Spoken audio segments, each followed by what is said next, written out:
You can tell that I'm, you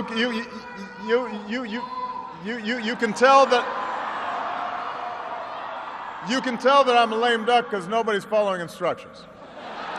Everybody have a seat.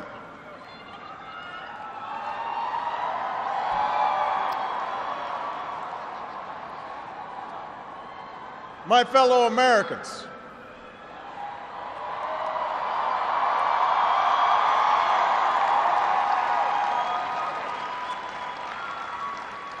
Michelle and I have been so touched by all the well wishes that we've received over the past few weeks.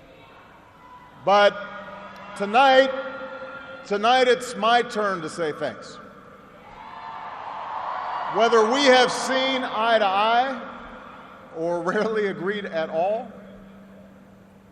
my conversations with you, the American people, in living rooms and in schools, at farms, on factory floors, at diners, and on distant military outposts. Those conversations are what have kept me honest and kept me inspired and kept me going. And every day I have learned from you. You made me a better president, and you made me a better man. So I first came to Chicago when I was in my early 20s, and I was still trying to figure out who I was, still searching for a purpose in my life. And it was a neighborhood not far from here where I began working with church groups in the shadows of closed steel mills. It was on these streets where I witnessed the power of faith and the quiet dignity of working people in the face of struggle and loss.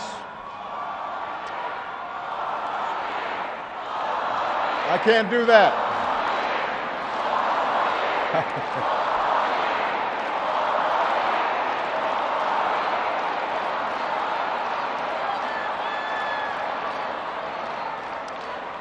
Now, this is where I learned that change only happens when ordinary people get involved and they get engaged and they come together to demand it.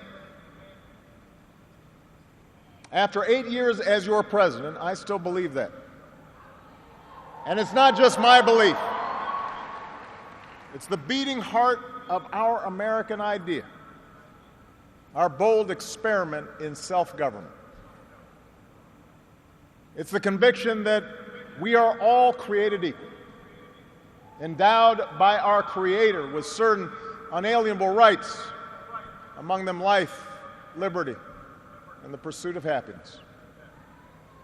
It's the insistence that these rights, while self-evident, have never been self-executing. That we, the people, through the instrument of our democracy, can form a more perfect union. What a radical idea. The great gift that our founders gave to us. The freedom to chase our individual dreams through our sweat and toil and imagination, and the imperative to strive together as well to achieve a common good, a greater good. For 240 years, our nation's call to citizenship has given work and purpose to each new generation. It's what led patriots to choose republic over tyranny, pioneers to trek west, slaves to brave that makeshift railroad to freedom. It's what pulled immigrants and refugees across oceans in the Rio Grande. It's what pushed women to reach for the ballot. It's what powered workers to organize. It's why GIs gave their lives at Omaha Beach, in Iwo Jima, Iraq, and Afghanistan. And why men and women from Selma to Stonewall were prepared to give theirs as well. So that's what we mean when we say America's exceptional.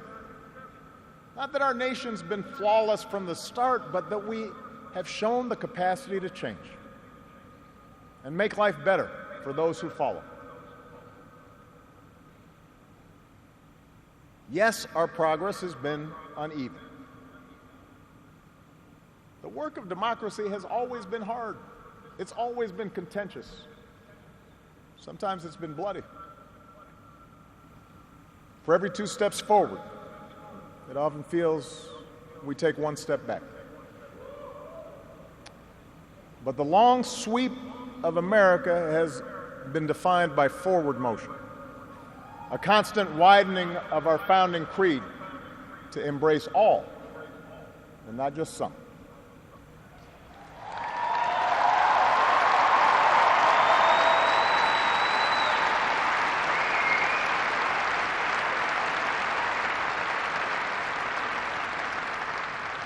If I had told you 8 years ago that America would reverse a Great Recession, reboot our auto industry, and unleash the longest stretch of job creation in our history,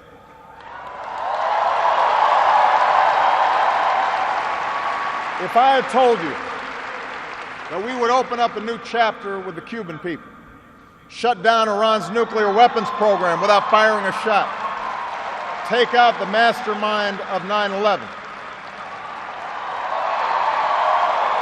If I had told you that we would win marriage equality and secure the right to health insurance for another 20 million of our fellow citizens,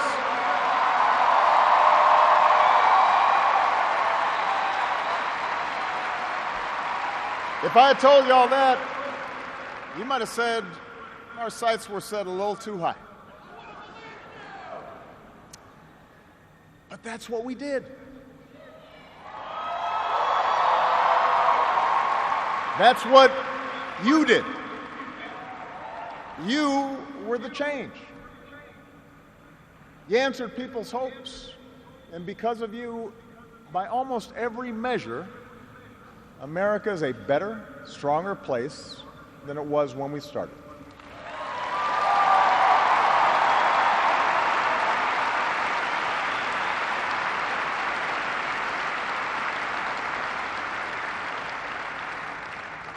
In 10 days, the world will witness a hallmark of our democracy. No. The peaceful transfer of power from one freely elected president to the next.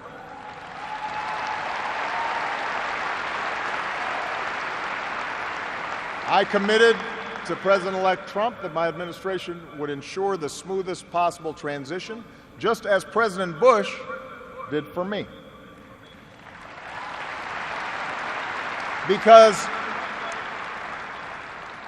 it's up to all of us to make sure our government can help us meet the many challenges we still face. We have what we need to do so. We have everything we need to meet those challenges. After all, we remain the wealthiest, most powerful, and most respected nation on earth. Our youth, our drive, our diversity and openness, our boundless capacity for risk and reinvention means that the future should be ours. But that potential will only be realized if our democracy works. Only if our politics better reflects the decency of our people. Only if all of us, regardless of party affiliation or particular interests, help restore the sense of common purpose that we so badly need right now. And that's what I want to focus on tonight, the state of our democracy. Understand, democracy does not require uniformity. Our founders argued, they quarreled, eventually they compromised, They expected us to do the same.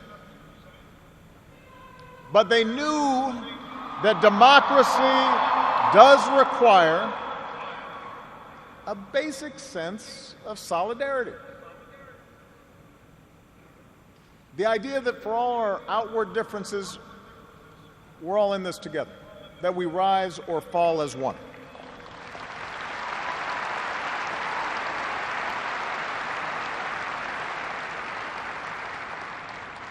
There have been moments throughout our history that threatened that solidarity. And the beginning of this century has been one of those times. A shrinking world, growing inequality, demographic change, and the specter of terrorism. These forces haven't just tested our security and our prosperity, but are testing our democracy as well. And how we meet these challenges to our democracy will determine our ability to educate our kids and create good jobs and protect our homeland. In other words, it will determine our future. To begin with, our democracy won't work without a sense that everyone has economic opportunity. And the good news is that today the economy is growing again. Wages, incomes, home values, and retirement accounts are all rising again. Poverty is falling again.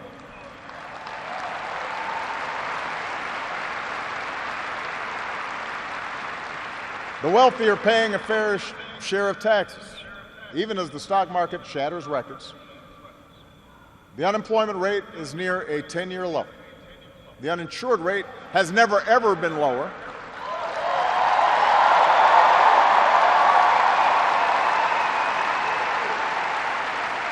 Healthcare costs are rising at the slowest rate in 50 years.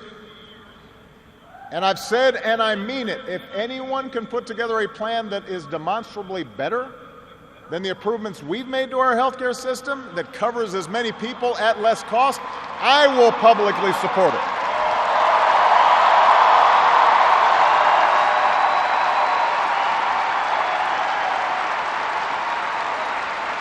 Because that, after all,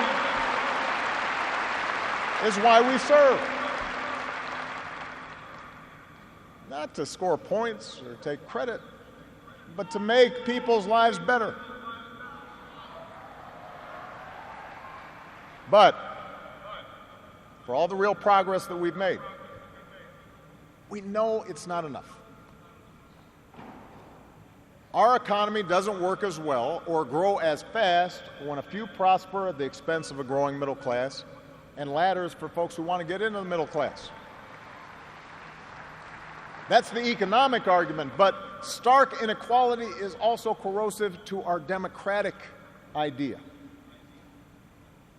While the top 1% has amassed a bigger share of wealth and income, too many of our families in inner cities and in rural counties have been left behind. The laid-off factory worker, the waitress or healthcare worker who's just barely getting by and struggling to pay the bills, convinced that the game is fixed against them, that their government only serves the interests of the powerful. That's a recipe for more cynicism and polarization in our politics. Now, there are no quick fixes to this long-term trend. I agree, our trade should be fair and not just free. But the next wave of economic dislocations won't come from overseas. It will come from the relentless pace of automation that makes a lot of good middle-class jobs obsolete. And so we're going to have to forge a new social compact to guarantee all our kids the education they need, to give workers the power to unionize for better wages, to update the social safety net to reflect the way we live now, and make more reforms to the tax code so corporations and individuals who reap the most from this new economy don't avoid their obligations to the country that's made their very success possible.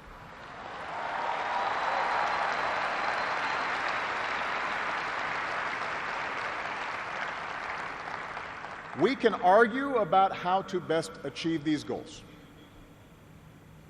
But we can't be complacent about the goals themselves. For if we don't create opportunity for all people, the disaffection and division that has stalled our progress will only sharpen in years to come. There's a second threat to our democracy, and this one is as old as our nation itself. After my election, there was talk of a post-racial America. And such a vision, however well intended, was never realistic. Race remains a potent and often divisive force in our society. Now, I've lived long enough to know that race relations are better than they were 10 or 20 or 30 years ago, no matter what some folks say. You can see it not just in statistics, you see it in the attitudes of young Americans across the political spectrum. But we're not where we need to be. And all of us have more work to do. If every economic issue is framed as a struggle between a hardworking white middle class and an undeserving minority, then workers of all shades are going to be left fighting for scraps while the wealthy withdraw further into their private enclaves.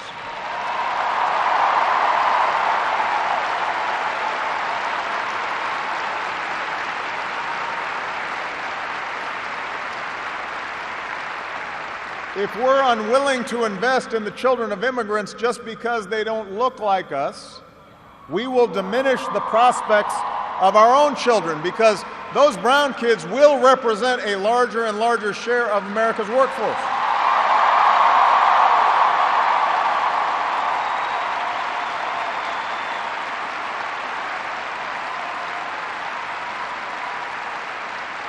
And we have shown that our economy doesn't have to be a zero-sum game. Last year, incomes rose for all races, all age groups, for men and for women. So if we're going to be serious about race going forward, we need to uphold laws against discrimination in hiring and in housing and in education and in the criminal justice system. That is what our Constitution and our highest ideals require.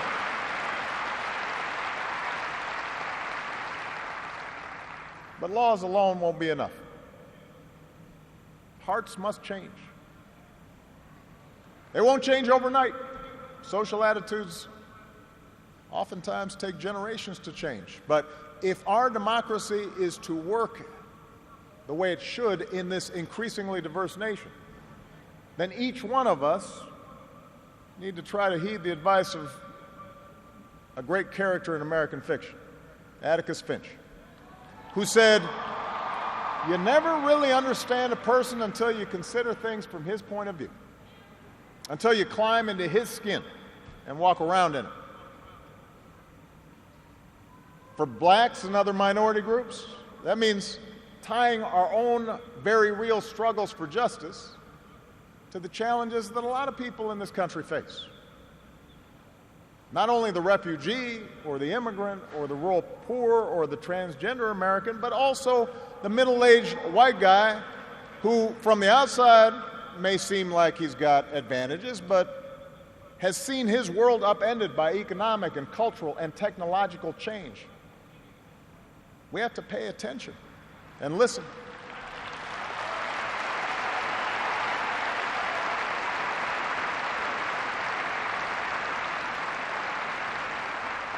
For white Americans, it means acknowledging that the effects of slavery and Jim Crow didn't suddenly vanish in the 60s. That when minority groups voice discontent, they're not just engaging in reverse racism or practicing political correctness. When they wage peaceful protest, they're not demanding special treatment, but the equal treatment that our founders promised.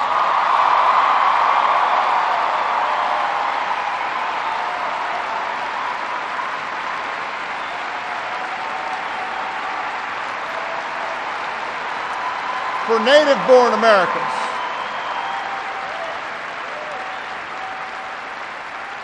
native-born Americans, it means reminding ourselves that the stereotypes about immigrants today were said almost word for word about the Irish and Italians and Poles, who it was said were going to destroy the fundamental character of America. And as it turned out, America wasn't weakened by the presence of these newcomers. These newcomers embraced this nation's creed, and this nation was strengthened. So, regardless of the station that we occupy, we all have to try harder. We all have to start with the premise that each of our fellow citizens loves this country just as much as we do, that they value hard work and family just like we do, that their children are just as curious and hopeful and worthy of love as our own.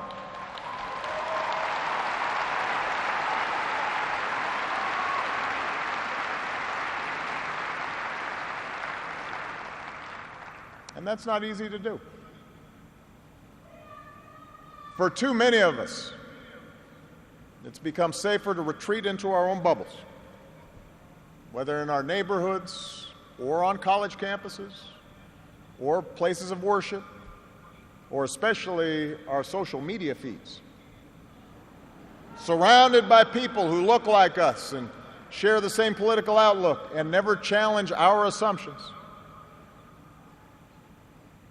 And the rise of naked partisanship and increasing economic and regional stratification, the splintering of our media into a channel for every taste, all this makes this great sorting seem natural, even inevitable. And increasingly, we become so secure in our bubbles that we start accepting only information, whether it's true or not, that fits our opinions, instead of basing our opinions on the evidence that is out there.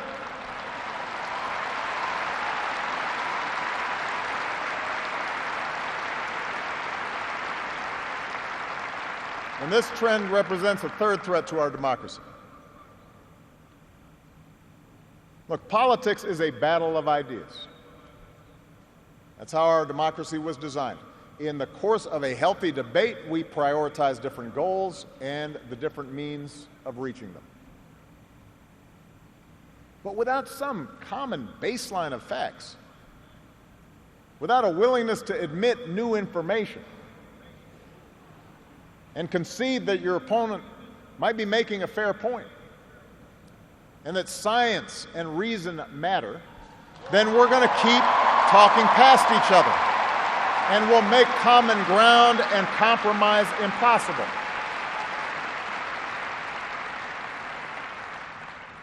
And isn't that part of what so often makes politics dispiriting?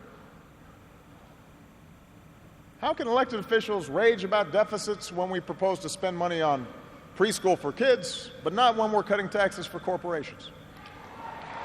How do we excuse ethical lapses in our own party, but pounce when the other party does the same thing? It's not just dishonest, this selective sorting of the facts. It's self-defeating. Because, as my mom used to tell me, reality has a way of catching up with you.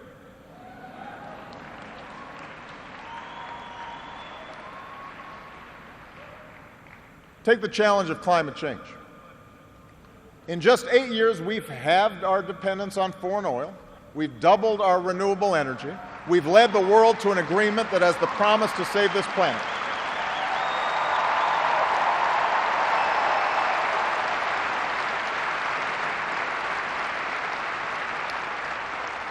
But without bolder action, our children won't have time to debate the existence of climate change.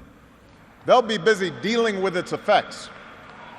More environmental disasters, more economic disruptions, waves of climate refugees seeking sanctuary.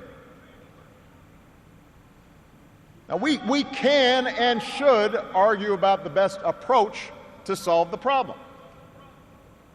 But to simply deny the problem not only betrays future generations,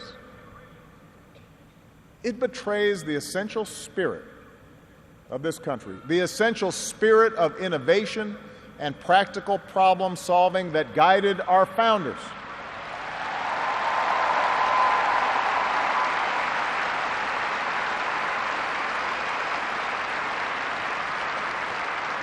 It is that spirit born of the Enlightenment that made us an economic powerhouse. The spirit that took flight at Kitty Hawk and Cape Canaveral. The spirit that cures disease and put a computer in every pocket. It's that spirit, a faith in reason and enterprise and the primacy of right over might, that allowed us to resist the lure of fascism and tyranny during the Great Depression, that allowed us to build a post-World War II order with other democracies, an order based not just on military power or national affiliations, but built on principles: the rule of law, human rights, freedom of religion and speech and assembly, and an independent press.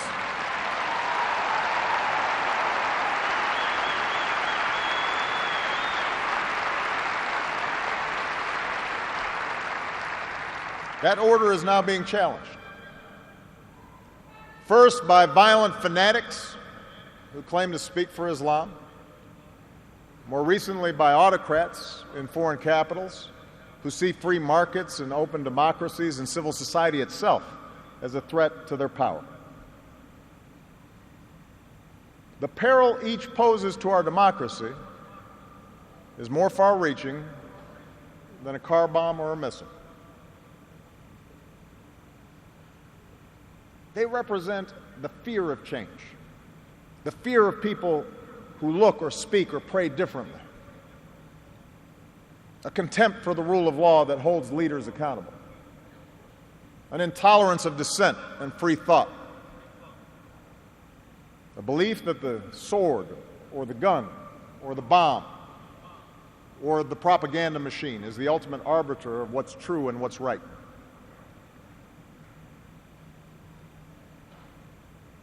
Because of the extraordinary courage of our men and women in uniform, because of our intelligence officers and law enforcement and diplomats who support our troops, no foreign terrorist organization has successfully planned and executed an attack on our homeland these past 8 years. And although Boston and Orlando and San Bernardino and Fort Hood remind us of how dangerous radicalization can be, our law enforcement agencies are more effective and vigilant than ever. We have taken out tens of thousands of terrorists, including bin Laden.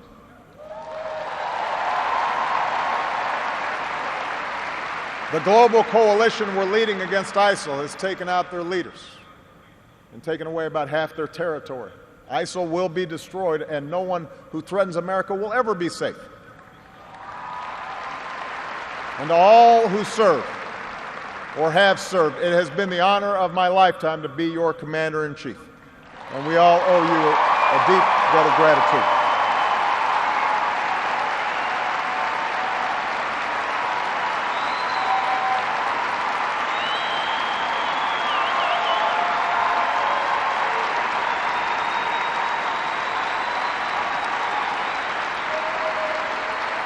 But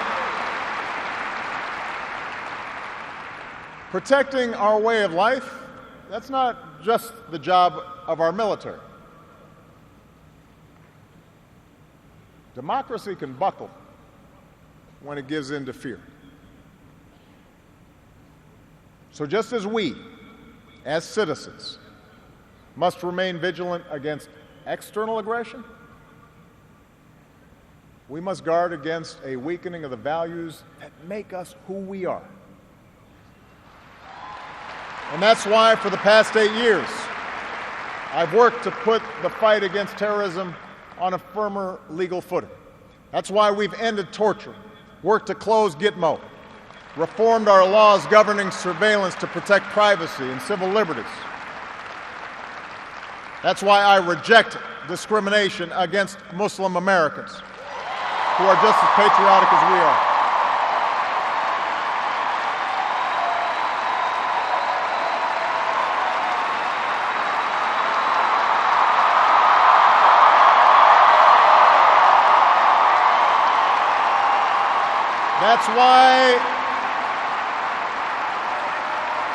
That's why we cannot withdraw. That's why we cannot withdraw from big global fights to expand democracy and human rights and women's rights and LGBT rights. No matter how imperfect our efforts, no matter how expedient ignoring such values may seem, that's part of defending America. For the fight against extremism and intolerance and sectarianism and chauvinism are of a piece with the fight against authoritarianism and nationalist aggression. If the scope of freedom and respect for the rule of law shrinks around the world, the likelihood of war within and between nations increases. And our own freedoms will eventually be threatened. So let's be vigilant, but not afraid. ISIL will try to kill innocent people. But they cannot defeat America unless we betray our Constitution and our principles in the fight.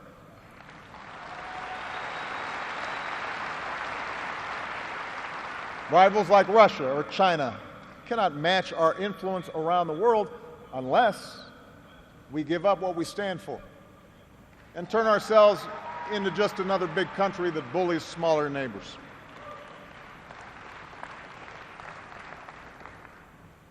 Which brings me to my final point. Our democracy is threatened whenever we take it for granted. All of us, regardless of party, should be throwing ourselves into the task of rebuilding our democratic institutions. When voting rates in America are some of the lowest among advanced democracies, we should be making it easier, not harder, to vote.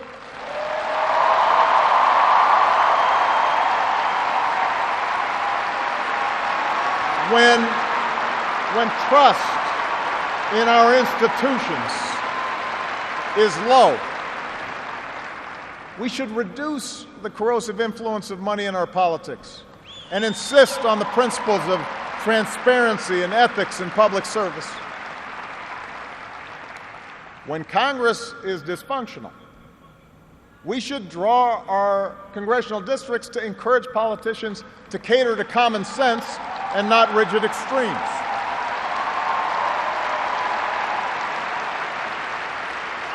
But remember, none of this happens on its own.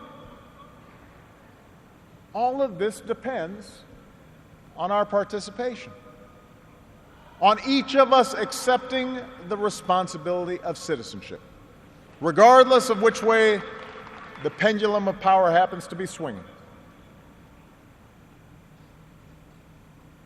Our Constitution is a remarkable, beautiful gift. But it's really just a piece of parchment. It has no power on its own.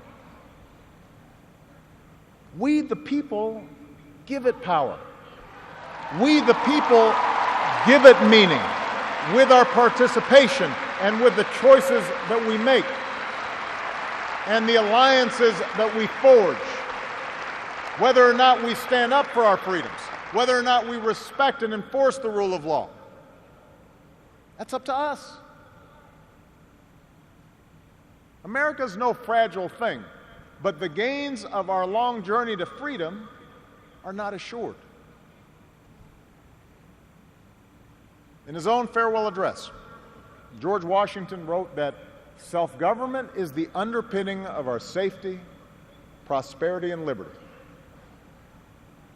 But from different causes and from different quarters, much pains will be taken to weaken in your minds the conviction of this truth.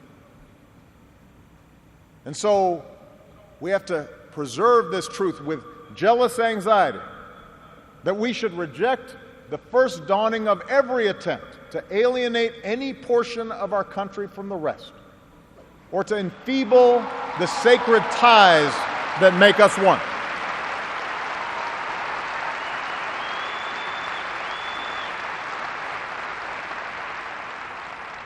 America, we weaken those ties when we allow our political dialogue to become so corrosive that people of good character aren't even willing to enter into public service. So coarse with rancor that Americans with whom we disagree are seen not just as misguided, but as malevolent. We weaken those ties when we define some of us as more American than others, when we write off the whole system as inevitably corrupt, and when we sit back and blame the leaders we elect without examining our own role in electing them.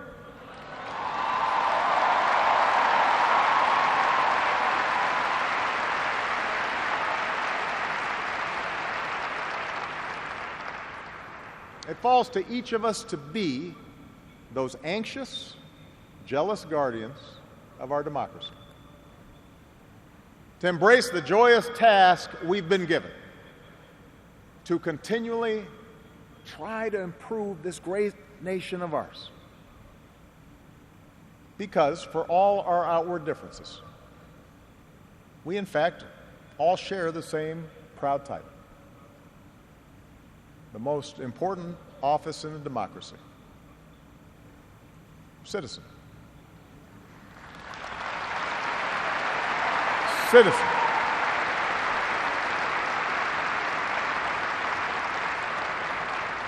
So you see, that's what our democracy demands. It needs you. Not just when there's an election, not just when your own narrow interest is at stake, but over the full span of a lifetime. If you're tired of arguing with strangers on the internet, try talking with one of them in real life.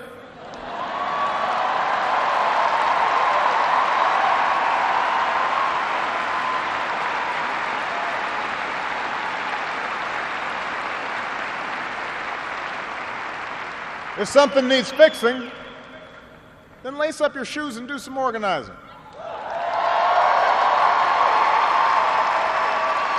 If you're disappointed by your elected officials, grab a clipboard, get some signatures, and run for office yourself.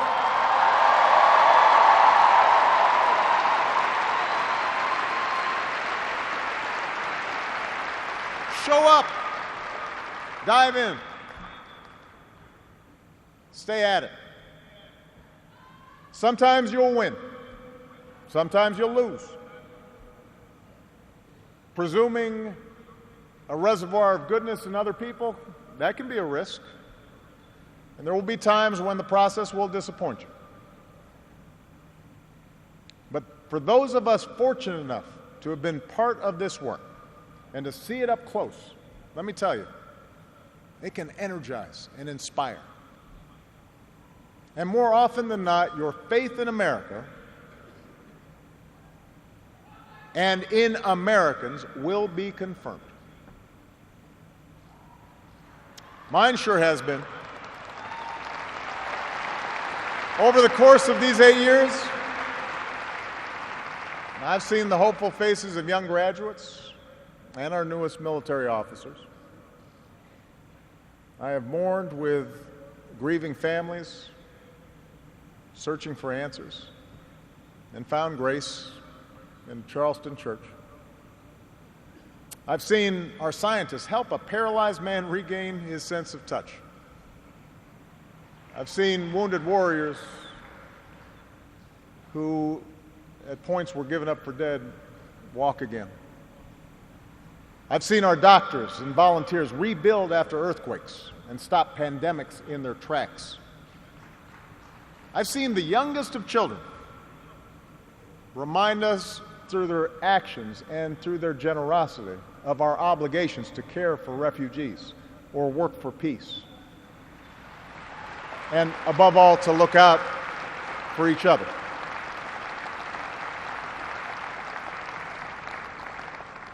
So that faith that I placed all those years ago, not far from here, in the power of ordinary Americans to bring about change, that faith has been rewarded in ways I could not have possibly imagined. And I hope your faith has too. Some of you here tonight or watching at home, you were there with us in 2004, in 2008, 2012.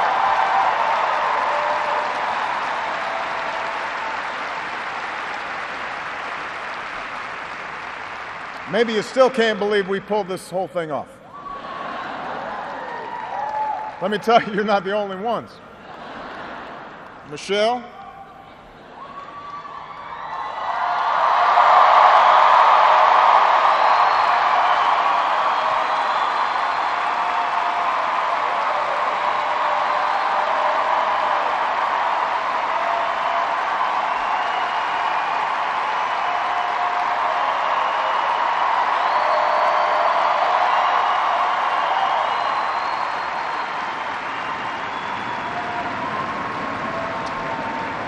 Michelle LaVaughn Robinson, girl of the South Side.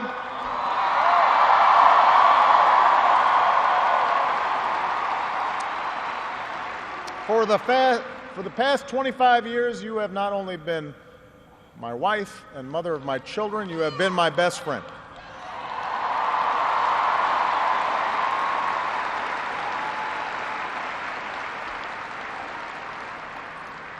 You took on a role you didn't ask for, and you made it your own, with grace and with grit and with style and good humor.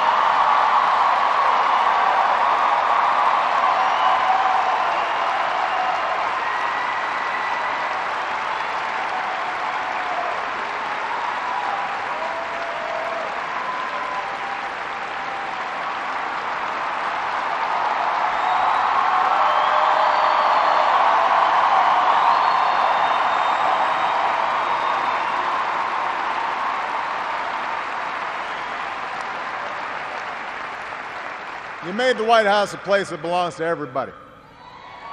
And a new generation sets its sights higher because it has you as a role model. So you have made me proud, and you have made the country proud.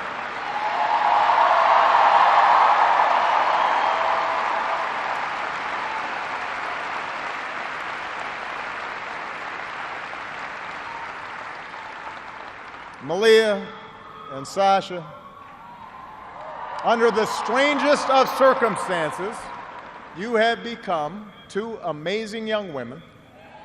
You are smart and you are beautiful, but more importantly, you are kind and you are thoughtful and you are full of passion. And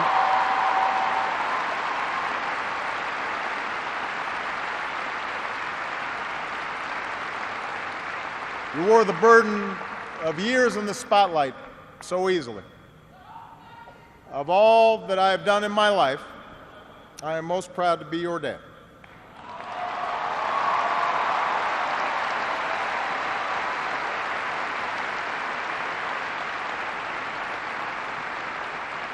To Joe Biden,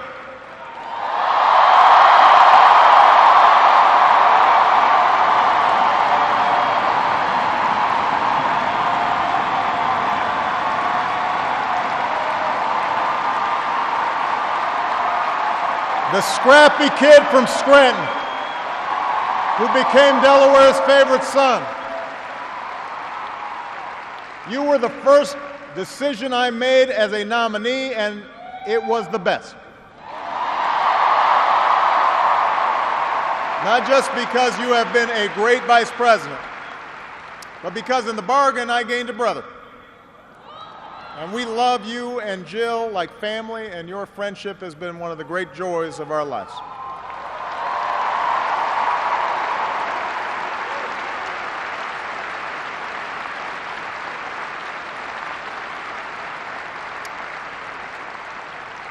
To my remarkable staff,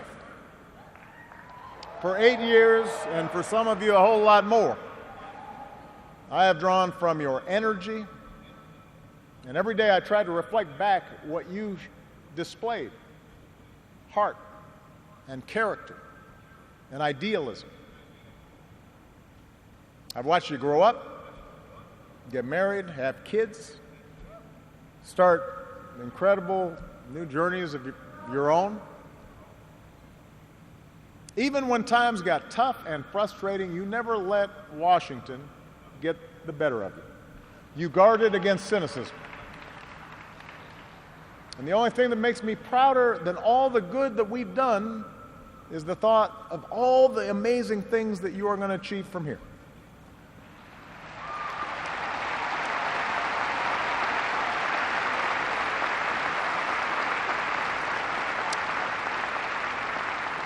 And to all of you out there, every organizer who moved to an unfamiliar town, every kind family who welcomed them in, every volunteer who knocked on doors, every young person who cast a ballot for the first time, every American who lived and breathed the hard work of change, you are the best supporters and organizers anybody could ever hope for, and I will be forever grateful.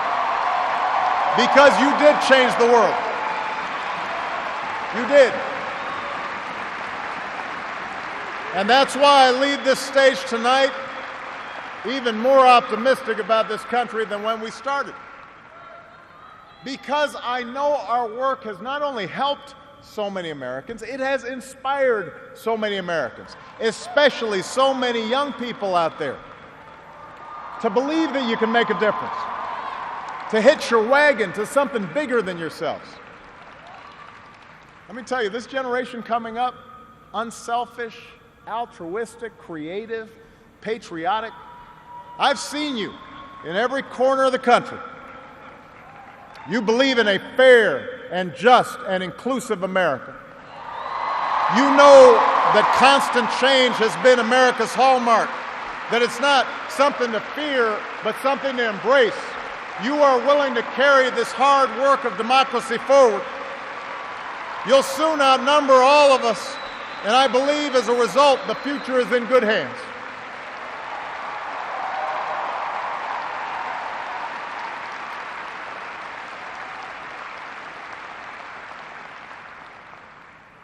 My fellow Americans, it has been the honor of my life to serve you. I won't stop. In fact, I will be right there with you as a citizen for all my remaining days. But for now, whether you are young or whether you're young at heart, I do have one final ask of you as your president. The same thing I asked when you took a chance on me 8 years ago. I'm asking you to believe, not in my ability to bring about change, but in yours.